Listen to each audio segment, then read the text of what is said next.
मालदीव और भारत के बीच तकरार बढ़ती ही जा रही है। चीन आग में घी डाल रहा है। मालदीव के नेता भड़क कर भारत पर बयानबाजी कर रहे हैं। इसी कड़ी में अब मालदीव के रक्षा मंत्री ने भारत पर इशारों ही इशारों में निशाना साधा और बता दिया कि मालदीव अब भारत से मार खाने के लिए बेताब है। मालदीव के रक्षा मंत्री गासन मोमून ने कहा कि मालदीव की वायुसेना से दुश्मन हैरान है। मालदीव की वायुसेना से देश के दुश्मन और दोस्त हैरान हो गए हैं। आधुनिक दुनिया में सेना की भूमिका और युद्ध की रणनीतियां बदल गई हैं। सेना प्रौद्योगिकी पर निर्भर है और रणनीति का इस्तेमाल जीवन के जोखिम को कम करने के लिए किया जाता है।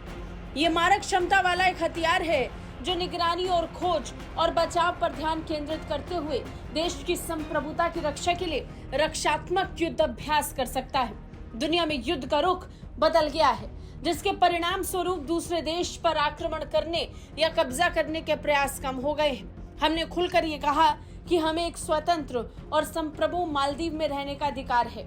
मालदीव के लोगों को अपने पैरों पर खड़े होने का अधिकार है। मालदीव की सेना के जल्द एडवांस करने के लिए साहस से काम करना और लक्ष्य को हासिल करने ने दुश्मनों और दोस्तों को चौंका दिया।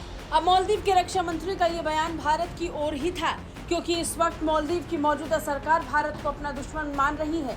चाहे मोइजू का भाषण सुन लीजिए या किसी दूसरे नेता को, सभी भारत के लिए सिर्फ नेगेटिव बयानबाजी कर रहे हैं। अब ये बदतमीजी वाला बयान क्यों दिया गया मालदीव के रक्षा मंत्री की ओर से, ये भी समझ लीजिए।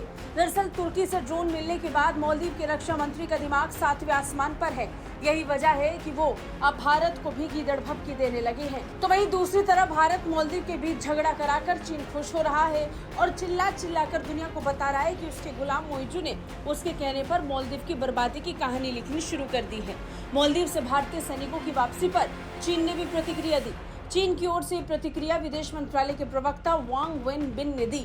वांग वेनबिन ने मालदीव सरकार के इस कदम का समर्थन करते हुए कहा कि चीन मालदीव की क्षेत्रीय संप्रभुता को बनाए रखने में उसका समर्थन करता है। अपने क्षेत्रीय संप्रभुता को बनाए रखने और अन्य देशों के साथ स्वतंत्र आदान प्रदान और सहयोग को लेकर मालदीव द्वारा उठाए गए कदम का चीन समर्थन करता है। खैर, देखना तो ये होगा कि भारत कैसे काउंटर करेगा मालदीव के रक्षा मंत्री का, और क्या अब वक्त आ गया है कि मालदीव को सबक सिखाया जाए। आपका क्या कहना है, कमेंट करके जरूर बताएं। ब्यूरो रिपोर्ट, भारत तक।